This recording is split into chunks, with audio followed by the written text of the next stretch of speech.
패스오버, 알다시피 위로 이렇게 지나간다 그런 말이죠. 한자로는 유월절, 그래서 유월한다인데 이 유자는 넘을 유자, 월도 넘을 월. 그래서 우리가 담 넘어간다, 월장한다 뭐 이런 거 표현 많이 하죠. 애굽 땅의 모든 장자들을 치시는데 어린 양의 피를 문에 바른 집은 그 죽음의 사자가 그냥 지나가고, 또 이제 그렇지 않은 집은 그 집의 장자를 죽이는 심판을 행하신단 말이죠. 뭐 장자라고 하면 사람뿐만 아니라 이 가축의 초태생도 저번 시간에 했죠. 포함되는데 왜 하필 장자냐? 그 장자들이 좀 억울하지 않습니까? 장자가 뭐예요? 큰 아들. 그냥 뭐 생각에 여러분 가족들 중에 뭐 예를 들면 엄마 아빠 뭐 포함해서 한 5명 있다 치고, 근데 그 중에 이제 골통이 있을 거잖아. 보통 이제 둘째가 골통이 많아요. 통계적으로 보면 그래. 근데 하여간 한 명 고르라면 제일 골통을 고르든지, 어차피 한 명 죽어야 된다면 가족끼리 회의해서, 그지? 뭐 어차피 한 명 죽어야 된다면 제일 못난 거 그거 하나 고르면 안 되나? 뭐 가족이니까 이제 그런 거 고르기가 쉽지 않겠죠. 그러니까 뭐 쉽지 않으면 뭐 공평하게 사다리 타든가 그러면 더 좋을 것 같지 않아? 왜 하필 장자냐 이거죠. 지금 제가 이렇게 제기한 내용이 상당히 합리적인 생각 같지만 이게 사실 아주 무식한 발상이라는 걸 알아야 돼요. 지금 이 죽음의 재앙은 원래 가족 중에 한 명만 죽이는 정도의 벌이 아니란 걸 알아야 돼요. 우상을 섬기고 살았던, 그리고 하나님 말씀을 거역하는 저 패역한 무리들을 향해서 하나님의 그 공의의 잣대를 기준으로 하면 모조리 죽여야 한다는 거예요. 이건 모조리 죽여야 될 심판이란 말이에요. 이걸 놓치면 안 돼요. 그러니까 원래는 다 죽어야 돼요.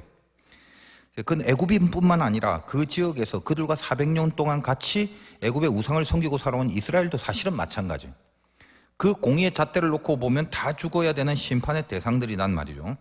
근데 뭐 다 죽으면 다 없어지니까, 또 하나님이 죽이는 것 자체가 목표가 아니니까, 그래서 그 전부를 죽여야 되는데 전부를 상징하는 대표성을 갖고 있는 게 뭐냐면 그게 장자예요.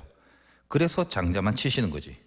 그래서 가축들도 그렇잖아요. 초태생 이런 건 뭘 의미해요? 우리 저번 시간에도 얘기했다시피 그 최초의 제사인 하나님이 받으시는 아벨의 제사, 거기도 나왔지만 자기 첫 새끼, 이게 뭐냐면 자기 전부를 상징하는 거거든요.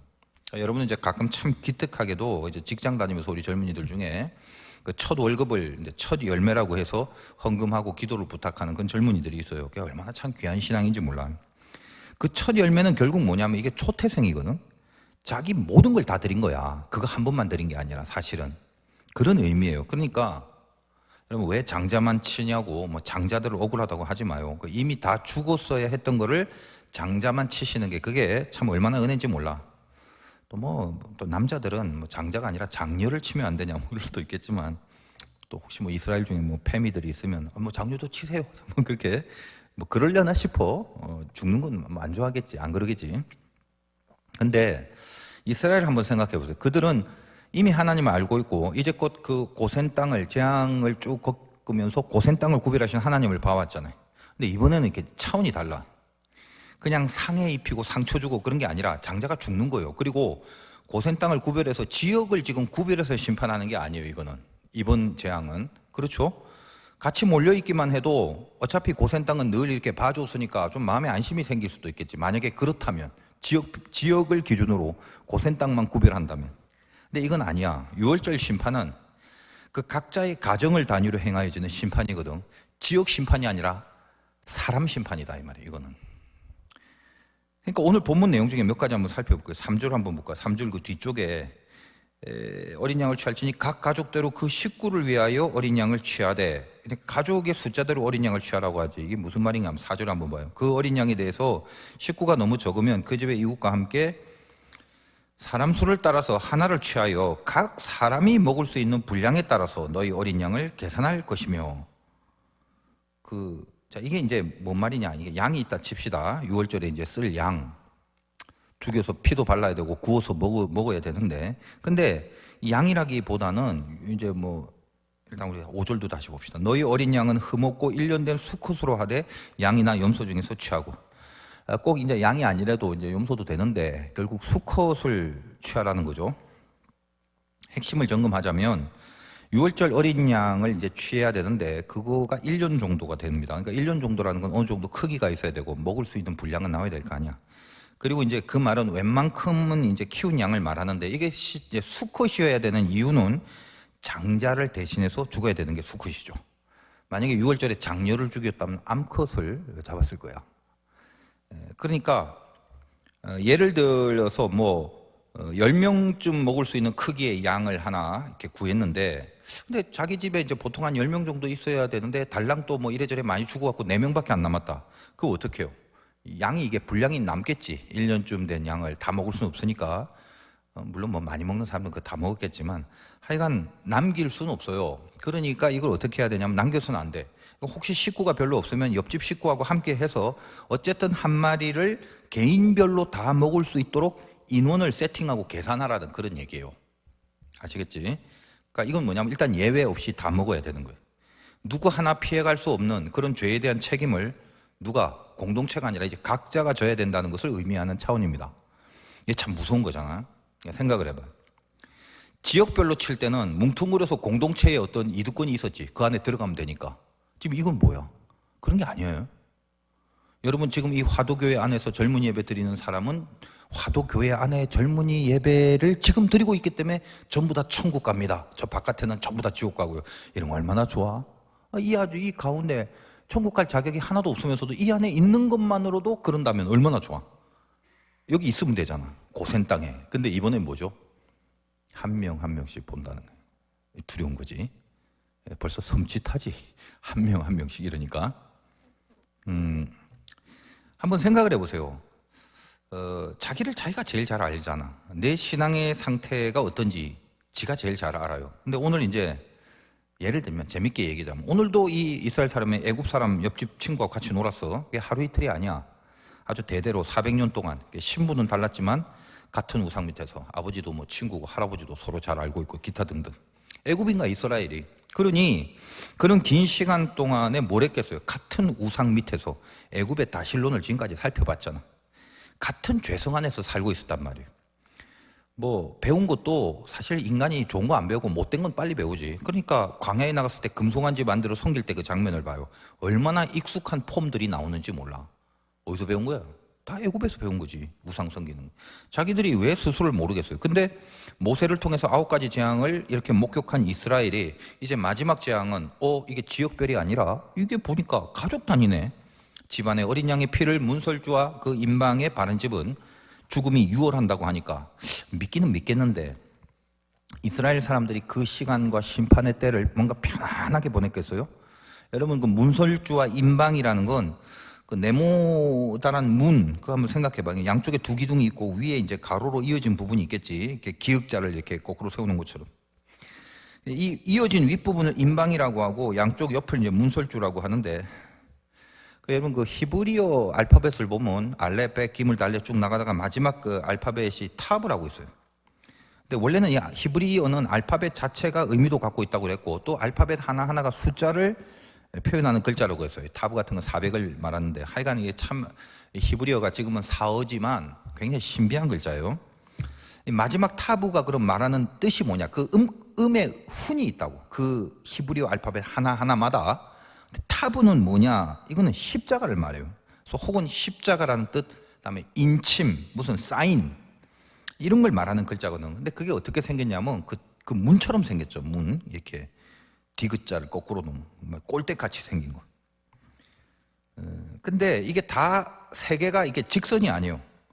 왼쪽 옆부분이 이렇게 부드럽게 곡선으로 만들어진 글자인데 이게 한번 찾아보면 나와요. 근데 이게 나한테만 그렇게 보이는지 몰라도 이게 십자가 타브를 말하는 게 마치 문인데 그 문설주와 임방에 그 피를 바르는 모습처럼 그냥 느껴진 거야.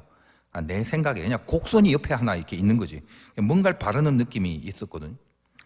그것이 이제 십자가를 말하는 알파벳이고 인치심을 말하는 그런 글자가 된 거는 제 개인적인 생각이지만 이건 우연이 아니라고 봅니다. 그래서 이미 그것은 이 6월절에 어린 양의 피를 바르는 그 모습에 영성이 들어가 있는 글자다라고 제가 개인적으로 봅니다. 하여간 여러분 이스라엘의 입장에서 한번 느껴봐. 여러분도 지금 이스라엘 아니야. 뭐 믿음이 있든 없든 하여간 교회 집 나왔잖아요. 안 그래도 지금 옆집에 애굽 친구하고 자기하고 보니까 뭐 별로 다를 게 없는데 하루 종일 퍼마시고 와갖고 내일 또 보자 그러고 들어왔는데 오늘 밤에 자기 큰아들이 죽는다고 하는 거지. 그래서 양의 피를 발라야 하는데 어떻게 뭐 살라면 발라야지. 그럼 뭐 응? 취해갖고 바르다 보니까 피냄새도 진동하고 또 뭐 가뜩이나 애굽 사람하고 뭐 이집트산 뭐 맥주 많이 마시고 왔는데 술 냄새도 나고 피냄새도 나고 미치는 거지. 그 냄새가 막 진동을 하고 있는데 여러분 이집트의 그 고대 벽화 같은 거 보면요. 이 맥주를 긴 빨대로 빨아먹는 그런 그림이 있어. 맥주가 흥했다고 그게. 그러니까 어린 양의 피를 바르라고 하니까 이렇게 뭔가 바르긴 하는데 점점점 심판의 밤이 다가올수록 어때요? 평안하겠어? 불안하겠어? 여러분 입장에서 생각해 보세요. 여러분 한번 보세요. 예를 들면 오늘 밤에 주님이 심판으로 오신다면 여러분 평안하겠어? 불안하겠어요? 오늘 밤에 내가 죄짓고 살아가는 모든 젊은 것들 다 죽이리라 그랬다고 쳐봐. 나는 안 젊는데요. 뭐 그러면서 같이 사람이 있는지 몰라도 마음이 편안할 정도로 신앙생활 잘해온 사람이 몇이나 될 것 같아요. 점점 심판이 다가오고 저 멀리서는 애굽의 장자가 막 죽어가는 소리, 통곡이 들려오지. 안에 막 술 냄새 나지, 피 냄새 나지, 옆에는 죽어가는 곡소리 나지. 이제 바로 옆집에 아까 낮에 같이 놀던 집에 장자가 죽어버리고 통곡이 들리기 시작한데 이제 내 차례야. 어쩔 거요? 주여 믿습니다. 그리고 담대할 수 있겠어요? 아마 이게 부들부들 떨고 그러고 있지 않았을까? 어때요?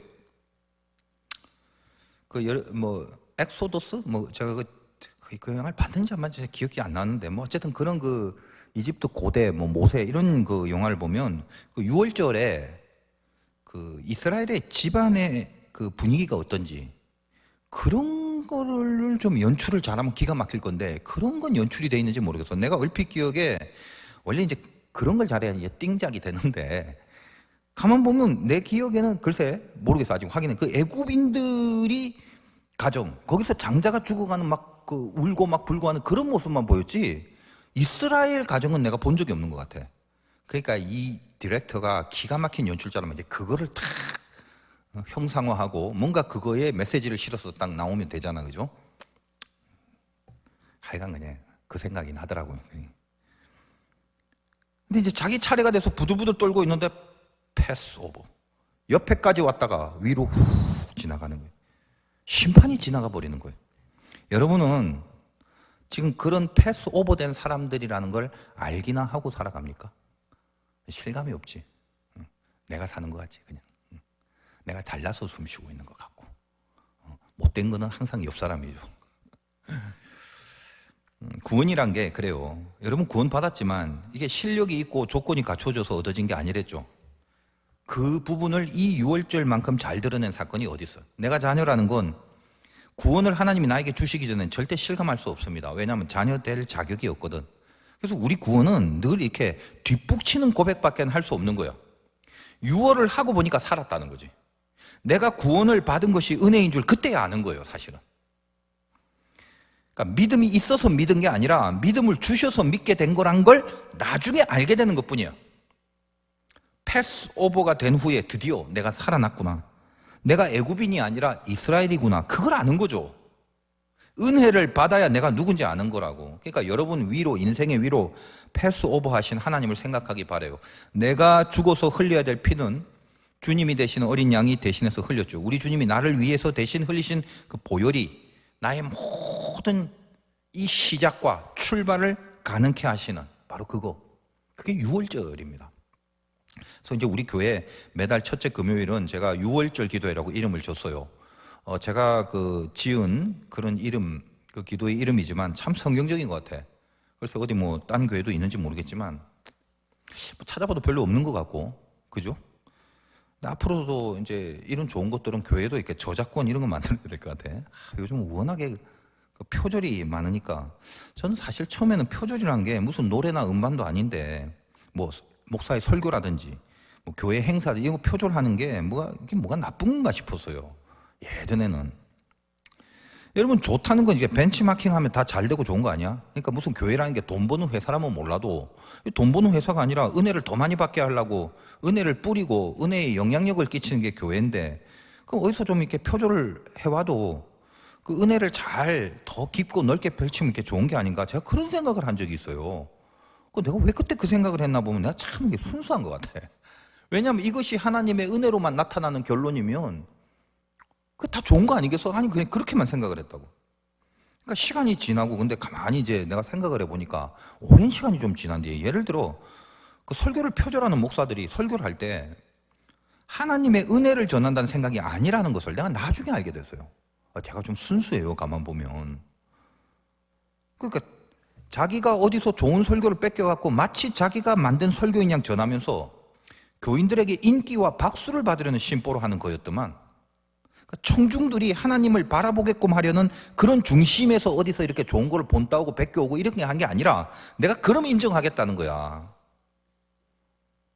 비록 좀 하여간 좀 보기에는 안 좋지만 그런 중심만 있다면, 뭐 그러면 예를 들면 어떤 얘기를 하더라도 예를 들면 어떤 책에서 혹은 어떤 목사님이 했던 설교를 인용하자면 이렇게 충분히 할 수 있잖아. 저도 이제 가끔 그렇게 표현하지 않습니까? 무슨 뭐 이재철 목사님이 뭐 어떻게 하고 뭐 이런 식으로.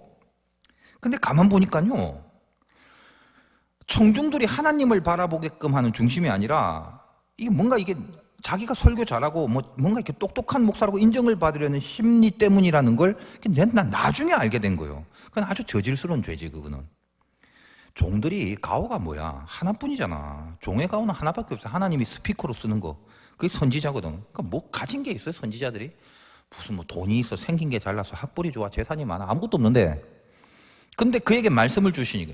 그러니까 그걸 받아야, 그 말씀을 받아야 선지자가 되는 거지. 근데 그걸 어디서 몸부림을 치지 않고 그 어디서 그냥 좋다 싶은 걸 베껴갖고 마치 자기가 받은 말씀인 양, 이게 얼마나 저질스러운 죄악인지 나는 표절이 그렇게 나쁜 건지를 실은 나중에야 지금 알게 됐어요. 여하간 여러분, 그 6월절이 뭐예요? 비로소 진짜 시작이다, 이제 그런 말이에요. 패스오버는 지나갔다가 끝이 아니야. 그래서 뭐 너 시작하라, 그 말이야. 시작할 수 있게 해줬다는 거지. 1절 2절 봅니다. 여호와께서 애굽 땅에서 모세와 아론에게 일러 말씀하시되 이 달을 너희에게 달의 시작 곧 해의 첫 달이 되게 하고, 이렇게 됩니다. 자, 이스라엘이 이 6월절을 통해서 자기들 달력을 바꿔요. 자, 이 달은 히브리식으로는 아비볼, 그러고 나중에 이제 바벨론식으로 와서 니산월 그래요. 뭐 자세한 건 뭐 나올 때마다 아시면 되고. 그러니까 아비볼과 니산월은 같은 건데 이게 지금 우리 달력으로는 한 몇 월쯤 되냐면 3월에서 4월 정도 된다고. 그러니까 너희들은 이거를 정월로 삼아라, 새해로 삼아라, 이거예요.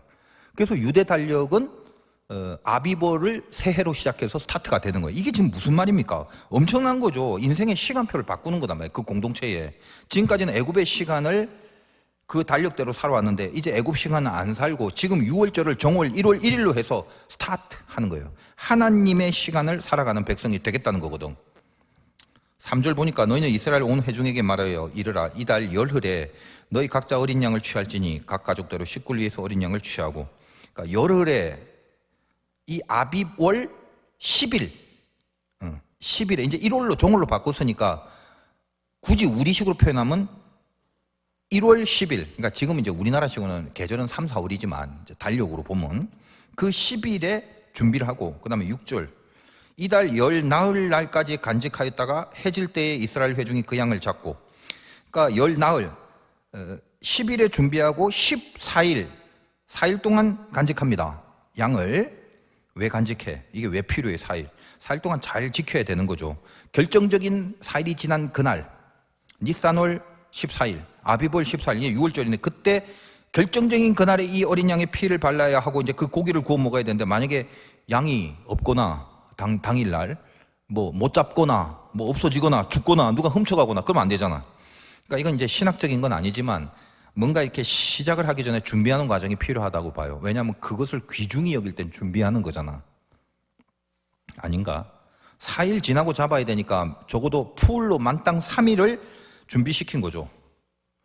오늘 아침에도 그 나사로 사건을 제가 요한복음에서 설교를 했는데 한번 들어보시기 바라고. 일부러 나사로를 죽이시는데 나흘째 돼야 갑니다. 그러니까 3일을 풀로 완전히 죽이고, 예수님이 3일 후에 부활하신 것처럼 그런 의미하고도 같아요.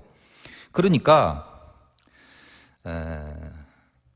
여러분이 뭘 시작할 때 뭐 공부를 하든지 학생들은 아니면 뭐 요즘 하도 그냥 힘드니까 운동을 좀 해야 된다든지 등등 이게 새로운 일들을 할 때 당장 처음부터 모든 걸 다 쏟아붓는 시작하는 거, 이건 무리를 주기 때문에 이게 좀 성경적인 것 같아. 한 3일 정도는 철저히 준비할 수 있는 기간이 필요하다는 거죠. 뭐 상식적으로도 뭐 이거는 맞는 말인 것 같고 영적으로도 맞는 것 같아. 그러니까 준비를 하라는 것은 워밍업이 필요하다는 게 뭐냐면 이게 그만큼 비중이 있다는 거예요. 비중이 없으면 아이고 하면 하고 말면 말지 이렇게 돼버리거든. 근데 반드시 해야 될 것 같으면 그 전에 준비를 하죠. 이 어린 양 없으면 안 돼요. 죽는 거라 이 말이야. 그러니까 3일 동안은 풀로 계속 보초 속에서 지키겠지. 이놈이 어떤지, 누가 훔쳐가는지, 아니면 제대로 지금 살고 있는지, 잡힐 준비가 되고 있는지 등등. 예수 그리스도에게 계속 집중하죠. 주님이 나를 지켜주는지, 아니면 내가 주님과 멀어져 버리는지, 이런 것들을 계속적으로 바라보는 그런 영적 조짐들이다 이 말이에요. 그러니까 예를 들면 뭐 공부를 하겠다 이러면 바로 그냥 요식당했고 막 당장 뭐 오늘부터 내일부터 10시간 시작하고 그런 거 아니에요. 한 3일 동안은 한 그냥 2-3시간 정도. 그러니까 자기 습관을 그냥 들이는 거예요. 운동하는 것도 뭐 바로 그냥 막 헬스장 가고 막 그냥 온몸을 다 망치고 와갖고 그 다음날부터 그냥 아예 못 나가고 이런 게 아니라 내가 반드시 해야겠다 싶으면 한 3일 정도는 천천히 뭐 집에서 뭐 팔굽혀펴기나 하고 스쿼트나 몇십 개 정도 하면서 몸을 이렇게 워밍업을 시키는 거예요. 항상 예의주시하는 거죠. 왜 그럴까? 진짜 시작하려고 하는 거예요. 진짜. 그러니까 3일이 지나고 본격적인 시작을 하겠다. 그게 낫다는 거죠. 여러분 준비를 철저히 하라는 말이에요. 반드시 해야 될 거는 준비를 반드시 하는 겁니다.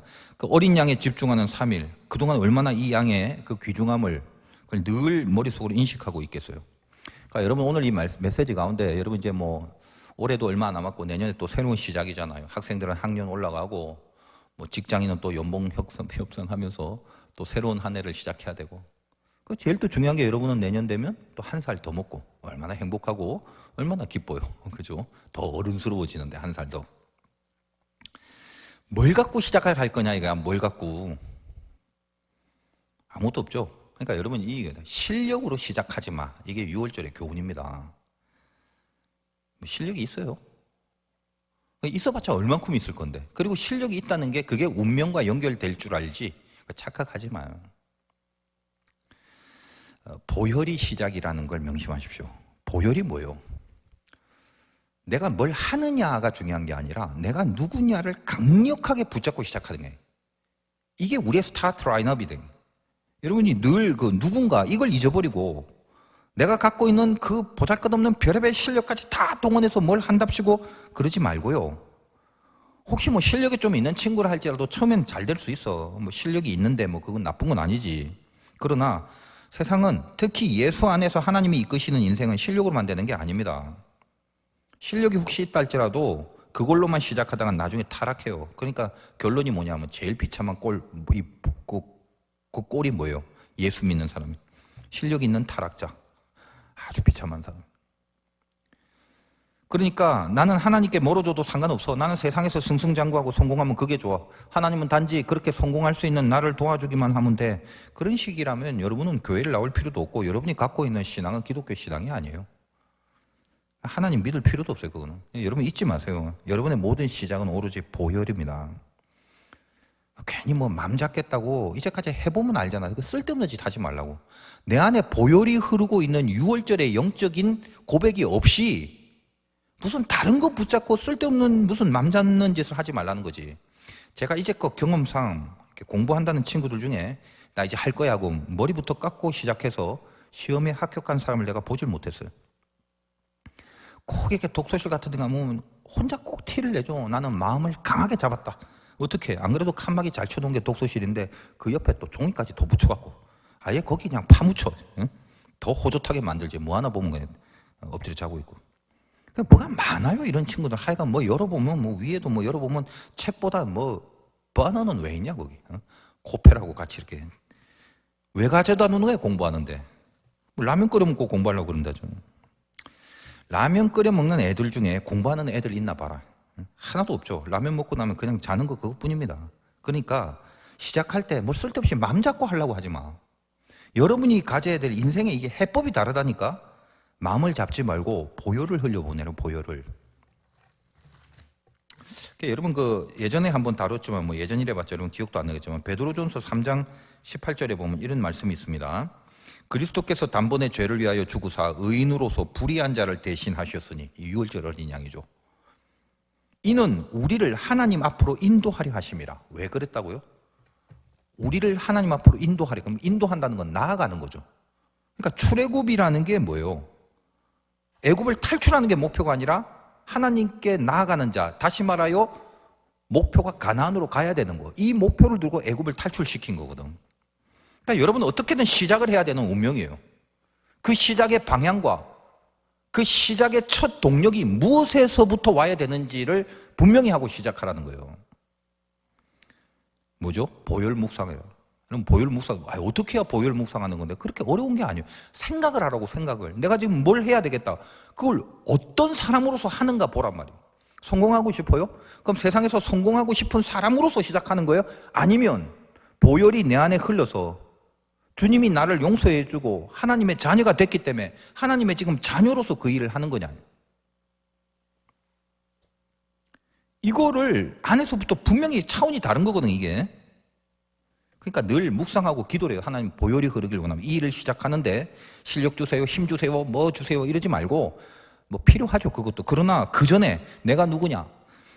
그러니까 나는 아무것도 아니지만 주님 이 일에 대해서 주님의 피가 내 안에 흐르길 원합니다. 주의 보혈을 흘려 보내 주시옵소서. 그 일에 이번 결심에 주님의 피를 흘려 보내 주시길 원합니다.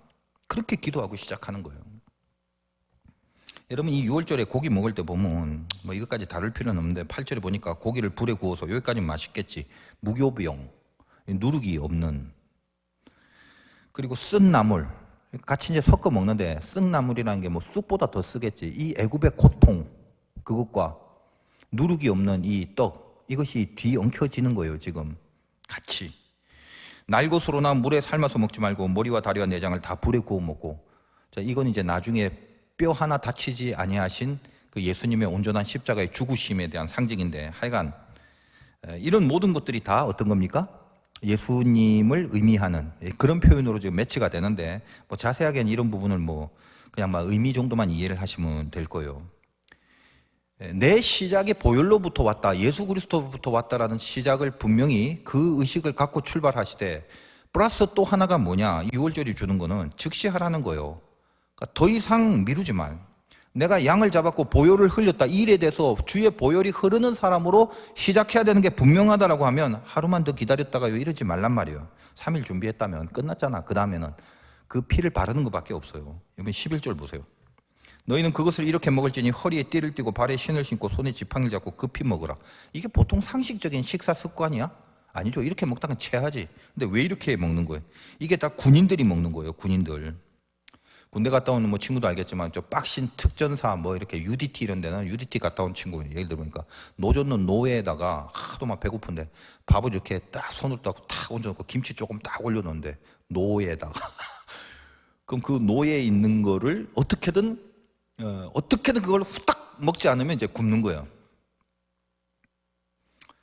그런 건 이제 훈련하려고 그런 거지. 근데 마치 이 모습이 뭐하고 비슷하냐면 군인들이 빨리 전쟁을 치르기 위해서 급하게 행진을 하고 행군을 할 때 먹는 그런 모습들이다 이 말이에요. 그러니까 이건 정상적인 식사법은 아니지만 이게 어떤 말을 말하는 거지? 출애굽에는 목표가 있습니다. 어디입니까? 가나안이죠. 그러니까 그 가나안으로 빨리 지금 가라. 여기 머무르면 안 돼. 이게 6월절의 핵심입니다.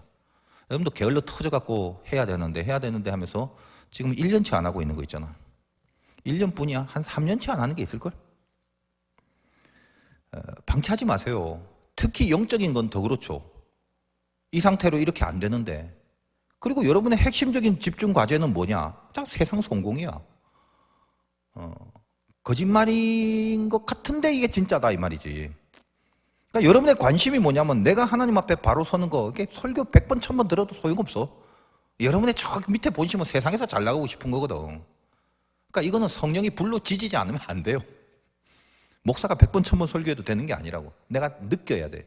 그러니까 못 느끼니까 재앙을 맞아야지. 그냥 혹독한 고난 속에 들어갔고 내 힘으로는 아무것도 못하게 지근지근 밟아버려야 된다고. 여러분이 그 경험을 하고 있다면 굉장히 큰 축복받은 줄 생각이 나십시오. 내가 그래서 내가 미치고 환장하게 만드는 거예요. 근데 그게 아니었으면 돌아보면 나는 하나님을 절대로 믿을 종자가 안 돼. 돌아보면 얼마나 그게 감사한지 몰라. 그러니까 크게 맞기 전에 바로 쓰는 게 중요해요. 거기 있지 말라고. 계속 지금 떠나라고. 급히 먹어라.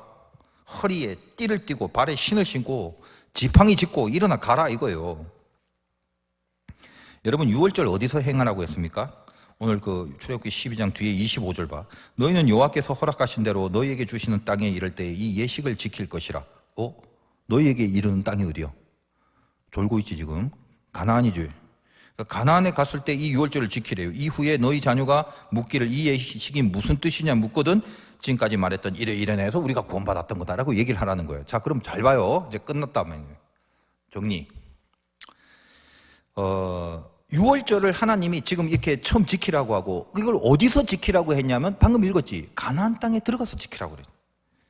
자, 민수기 이제 9장에 가면 안 찾아볼게요. 9장 1절에서 5절의 내용을 보면 유월절을 언제 지켰냐면 출애굽을 하고 나서 처음 지켰어요. 근데 출애굽을 하고 나서 처음 지킬 수 있는 이유가 뭐냐면 그 무교병도 있고 양과 염소가 있어야 유월절 지킬 거 아니야. 그게 있었지. 왜? 첫 해는 애굽에서 갖고 나온 게 있잖아. 폐물도 받아 나왔고 자기가 갖고 있는 가축들도 있고 그러니까 유월절 지킬 수 있었다고. 그 다음에는 어떻게? 못 지켰죠. 39년을 못 지켰어요. 그들은 뭘 먹고 살았어? 하늘에서 만나가 내려오고 반석에서 물을 완전히 하나님으로부터 공급받는 것으로만 살아갔지, 광야에서. 그리고 나서 39년을 못 지키고 있다가 여호수아서 이제 가나안으로 들어가서 5장 10절 보면 거기에 이제 이렇게 표현이 돼 있어요. 야, 여호수아서 얼마나 감동이 있는 거야. 이미 그 험난한 광야를 통과해서 가나안에 들어간 거지. 그래서 여호수아서 5장 10절에 이렇게 표현되어 있습니다. 또 이스라엘 자손들이 길갈에 진쳤고 그달 14일 저녁에는 많이 들어봤다? 여리고 평지에서 유월절을 지켰으며 유월절 이튿날에 그 땅의 소산물을 먹되 그날에 무교병과 볶은 곡식을 먹었더라. 또 그 땅의 소산물을 먹은 다음 날에 만나가 그쳤으니 이스라엘 사람들이 다시는 만나를 먹지 못하였고 그 해에 가나안 땅에 소출을 먹었더라. 이거 귀한 말이죠. 자, 유월절을 어떻게 지켰어요? 가나안 땅에 들어가자마자 39년 동안 못 지키다가 그 땅의 소산으로 지켰다는 거야. 들어가기만 하니까 그 땅의 열매를 통하여 유월절까지 지키게 만들더라라는 거예요. 교훈이 뭐예요? 니들 39년 동안 광야에서 헤매는 거 이거 좋은 거 아니다라는 거죠. 들어가기만 하면 하나님이 지키라는 이 절기인 유월절을 지키게끔 하나님께서 다 해주시는데, 그런데 어떻다? 너희들은 거기를 들어가지 않고 거기를 들어가기 싫어하고 그러면서 죽겠다, 못 살겠다, 못 해먹겠다 하고 방황하고 유리하는 광야의 뺑뺑이 살이를 언제까지 할 것이냐, 그 말을 하는 것입니다. 여러분의 실력으로 시작하지 않았기 때문에 유월절은 하나님의 은혜 가운데 여러분들 이끌어가서 가나안 땅으로 가서도 하나님의 은혜 가운데 유월절을 지키게끔 하시는 것이 하나님의 자녀들의 운명입니다. 왜 그걸 거부하고, 왜 그걸 모르고, 왜 그걸 까먹고, 왜 그것을 기대하지 않나 이거죠. 이 땅의 거민들이 기생 라합의 그 표현에 보면 그 이스라엘 백성들이 광야에서 그렇게 쎄빠지게 고생하고 있는데도 그들을 보고 간담이 녹는다라고 표현을 합니다. 영적인 진단이지. 가나안까지 들어오기만 하면 끝나는 건데 그 길을 올곧이 가기만 하면 운명의 승산이 우리에게 있다는 걸 저 악한 마귀들이 아는데, 근데 우리의 못난 모습이 뭐냐면 거길 안 들어가고 열흘이면 들어갈 수 있는 거리를 그 광야에서 뺑뺑이 40년을 하고 있다는 거예요. 여러분이 혹시 뺑뺑이 돌고 있는 40년이 아닌지 보라고. 40년은 필요한 게 아니야. 더 땡길 수 있고 땡길수록 좋은 게 광야에. 근데 어떻게? 못 땡겨진다 이거야. 안 땡겨진다. 하나님이 아무리 봐도 그거 갖고는 안 된다라는 거예요. 여러분, 오늘 이 가운데 내가 패스오버 된 사람이라는 이 귀한 기쁨을 갖고 염원을 가지십시오. 가나안을. 응? 영광의 길을 걷는. 저 영광의 장소적 표현이 가나안 아니에요? 여러분이 지금 젊을 때 쥐뿔 없어도요 속에서 불타는 염원이 없다면 그 썩은 인생이라고. 왜 지금 이 젊을 때 염원이 없냐? 염원이. 세상이 이 모양이니까. 세상이 이 모양이 아닌 적이 있는 줄 알아? 앞으로 더 할 것이고 예전에도 그랬고.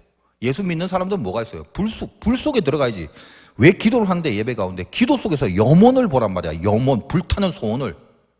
욕심이 아니고 내 실력과 어떤 내 환경과 내 상황이 아니라 나를 위하여 흘려주신 주님의 보혈로 인하여 시작하고 있는 것이 나라는 걸 알고 그 끝에도 주님의 보혈이 여전히 나와 함께 있어서 유월절은 그 시작과 끝을 하나님이 해주신 것이 우리의 운명이다라는 걸 알라 이 말이에요. 여러분 안에 영광을 벼르고 있는 염원이 있어야 될 거 아니에요. 하나님이 여러분에게 다 주셨다니까. 뭐 하려고 불러냈겠어? 끄집어내서 글로 보내려고. 보내서 할 일이 있어서. 보내서 준비한 게 다 있단 말이지. 그 땅 소산이 이미 있다고. 왜 안 들어가냐 거기. 광야가 그렇게 좋냐? 그런 어둠의 근성, 죄의 근성, 그 광야의 그 메마른 사막의 근성, 그 거지 근성 이런 거 다 버리라 이 말이에요. 오늘도 말씀 앞에 붙잡혀서 이 어려운 시대에 나는 예수 믿는 하나님의 사람이니까 어떤 영광을 품어야 되는지 그걸 하나님 앞에 진지하게 기도하시기 바랍니다. 여러분에게 그 능력을 주실 겁니다. 기도하겠습니다.